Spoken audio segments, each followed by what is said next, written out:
Hello and welcome to VOA's Red Carpet. I'm your host, Bárbara Santos, with the latest in celebrity news, fashion, sports, film, and television around the world. Let's begin. Awards season has officially begun with the Golden Globes, so let's get right to it. There was a lot of glam on the red carpet as the stars shimmered and shined on one of the season's biggest nights for fashion.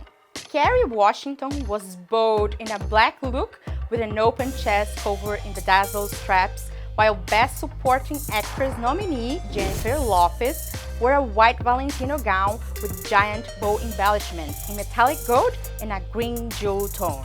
Then there was Beyoncé, a nominee in the Best Original Song category for Spirit in the Lion King movie, who did not disappoint as always. Queen Bee wore an elegant black gown with puffy golden sleeves and diamond earrings. Meanwhile, Brad Pitt, who won Best Supporting Actor for his role in Once Upon a Time in Hollywood, joked that his mom didn't like all the swear words in the movie, but she'd seem okay with the violence depicted in the film.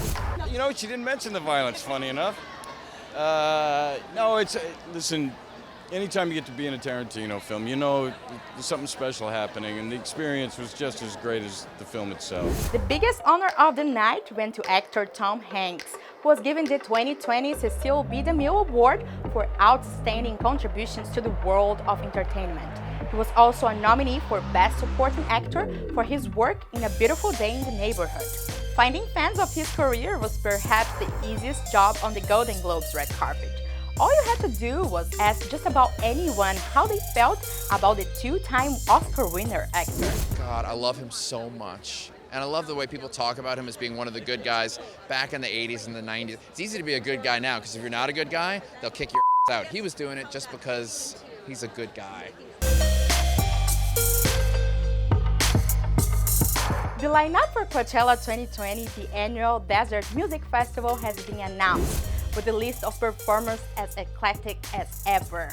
Rage Against the Machine, Travis Scott, and Frank Ocean headline the event, which takes place in Indio, California in April, with Calvin Harris, Run the Jewels, Lana Del Rey, Disclosure, Lewis Capaldi, Charlie XCX also due to perform.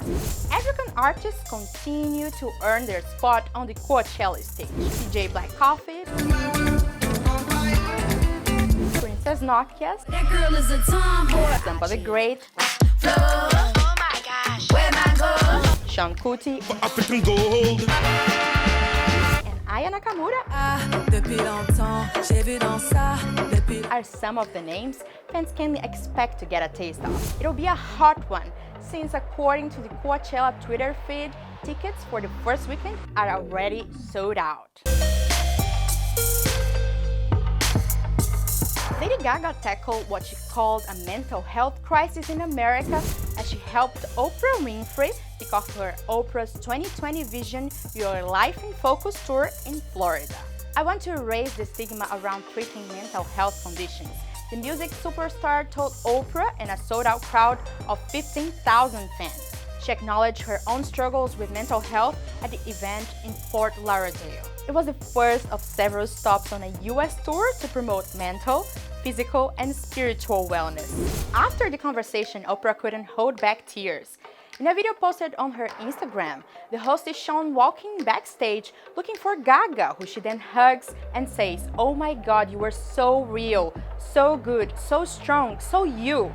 It was so good. Thank you for doing that for me." Thank you for doing that for me. Gaga, who then got emotional herself, responded with, "Of course I would. That's what happens when you're in the presence of an angel." In the past few years, a number of African-American celebrities have headed to Africa to trace roots and attain citizenship. And now rapper Ludacris can be added to that list. The award-winning artist celebrated not only the holidays in Gabon, his wife's home country, but also announced in a video posted on social media that he now has a Gabonese citizenship.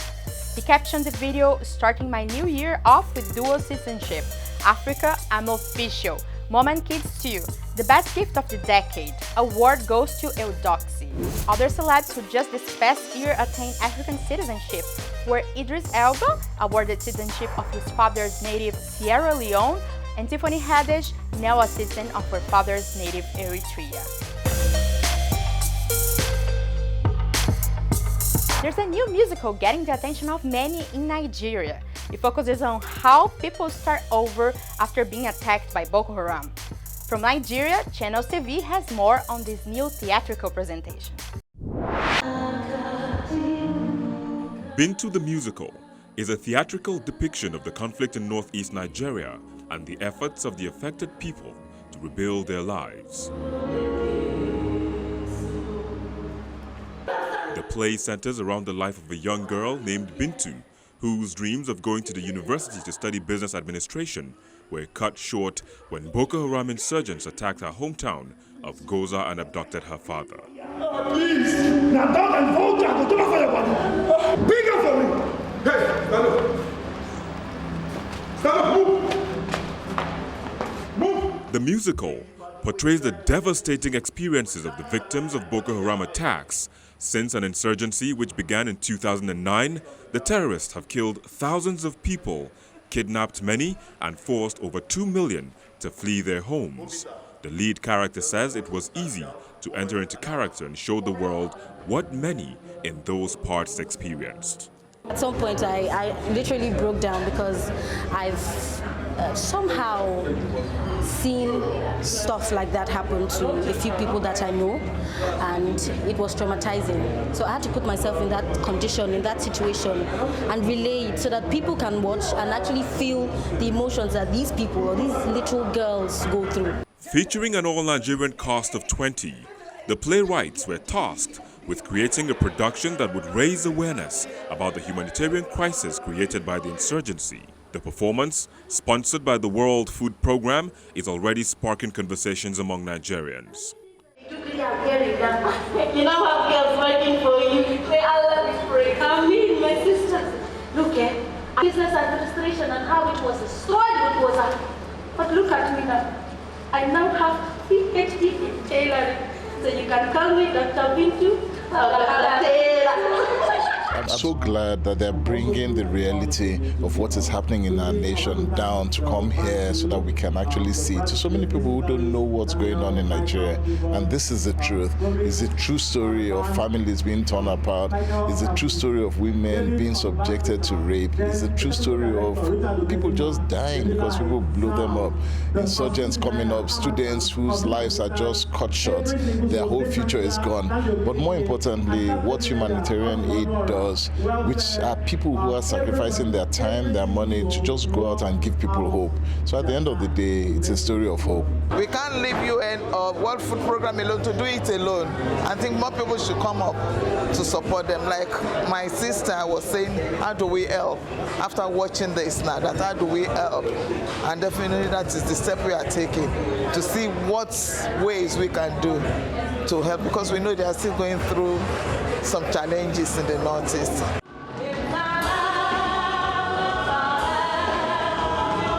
According to the United Nations World Food Programme, the theatre production is an attempt to bring into focus the aftermath of the crisis in the northeast region of Nigeria, which includes poverty, hunger, displacement, and unemployment, in order to find a lasting solution.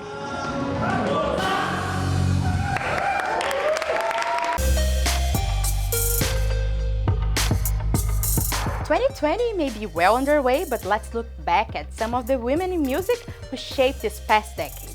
Essence magazine has come up with a list of 13 black women who made a difference in the world of music and helped move the industry forward.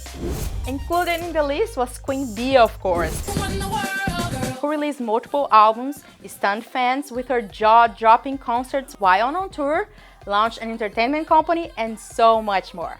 Other singers featured are Nicki Minaj, who morphed into the queen of rap in the 2010s, Made the biggest impact, check the spreadsheet. and Rihanna, who not only gave us a number of hits, but went on to launch her beauty brand Fenty and then lingerie line Savage X Fenty.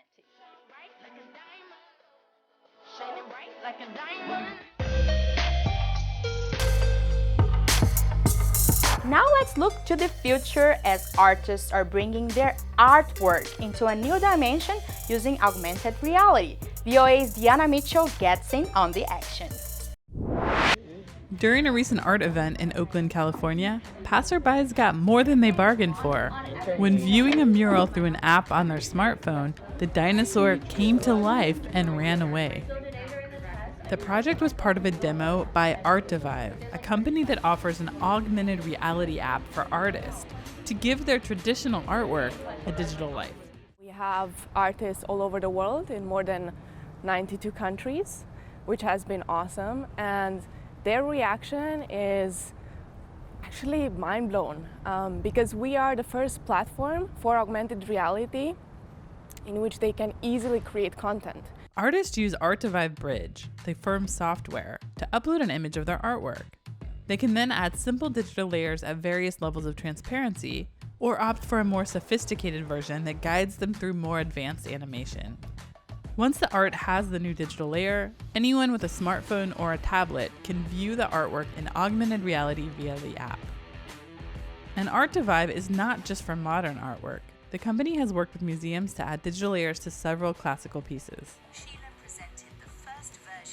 They sell much more tickets through Artivive, and because people have this new experience, and they also reach a new target audience, which is millennials and people who already have their smartphone in their hands.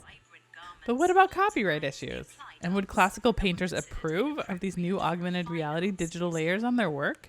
The copyright issues are still to be found out, because the question is who owns the digital layer in the digital space over that painting. While the great masters cannot weigh in, there is no doubt that augmented reality is changing the way people experience art today. Dina Mitchell for VOA News, Oakland, California. The box office started off with great news this year. Just last month, Frozen 2 became Disney's 60th film of 2019 to cross the 1 billion mark globally.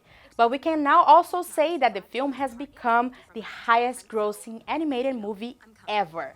With a total of $1.3 billion globally, the film has taken the crown after beating out the original Frozen, Let it go, let it go. and The Incredibles 2. Suit up, it might get weird. I'll be there ASAP. Where you going ASAP? You better be back ASAP.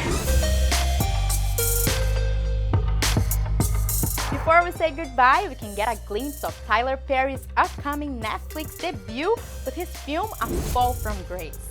The thriller, which was shot at the new Tyler Perry Studios in Atlanta, stars Crystal Fox as Grace Waters, a newly divorced woman who falls in love with a young man played by Mehcad Brooks. Things, however, take a drastic turn. Check it out.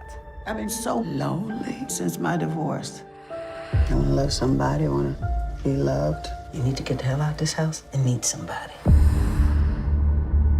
Get the CDs in the right light. And the best lighting in the room is right here.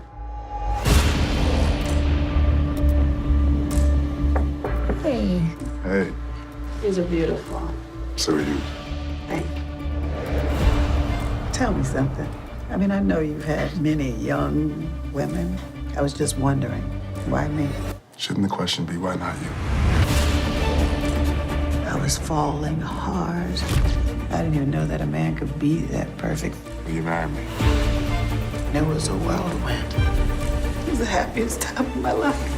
That's when everything I knew shattered. Who are you talking to? Grace, they don't like being checked up on. Mr. Clyde would like to see you in the conference room right away. Okay. You have 24 hours to return the money, or you're going to jail. What money? Somebody got into my account, they got my passwords. Somebody has stolen my identity. Thanks for watching VOA's Red Carpet. I'm your host, Barbara Santos, and for more on your entertainment news, check us out on voanews.com, on our Facebook, Instagram, and YouTube. Until next time, everyone.